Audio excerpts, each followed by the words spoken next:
Hi everyone, LJ Aguinaga here with LJ Realties. This week I'm going to be discussing the components of a strong offer and what makes an offer stronger than another one.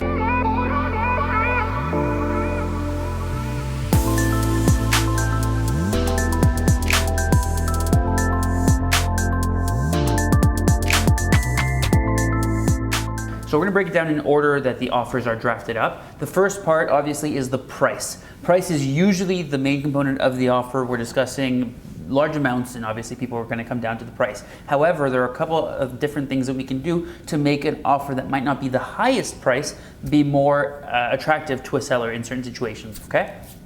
The second component that we're going to be discussing is financing.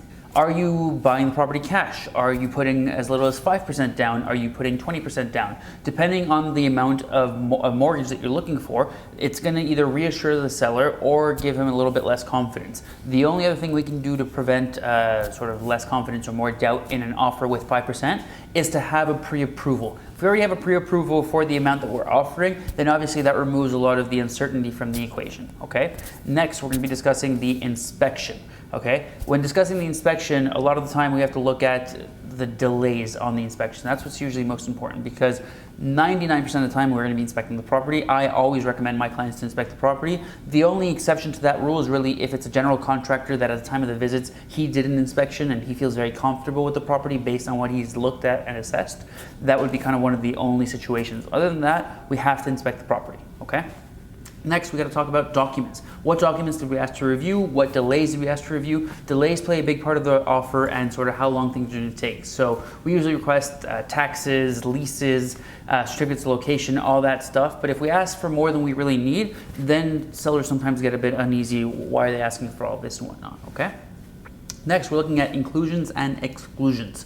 If the sellers have not outright offered certain things and we start asking for the dining room table, the light fixtures, this, that, and they hadn't offered them, that obviously comes into play on what we're looking at. In terms of exclusions, the only time I think this is important is when the sellers have outright included like a Murphy bed and we say, you know what, we don't want to deal with it, we want to exclude it. The reason for that is because there's obviously costs associated to removing a Murphy bed and getting it out of the room. The seller usually has included it because they don't want to deal with it. They don't need it where they're going and they just don't want to move forward with it. So that's why they sort of passed it on. If we ask for them to exclude it and for them to remove it, you have to take that into consideration on the offer and the strength of the offer, okay? Next, we're looking at the notary and the occupancy date, okay? So these two dates usually happen within 2 to 7 days apart from each other. We usually go to the notary and take occupancy right away. However, in certain instances, the seller already knows where they're going and they're not going to get their new home for, call it, a month after the notary date. Therefore, in the MLS description, they've already stated that we want to only give occupancy on certain date. If we can respect that date, it's going to make our offer a lot stronger, okay? So whatever is written on the MLS sort of fact sheet, that's what we try and respect as much as possible because that's what the seller's looking for. They've already given us that indicator, okay?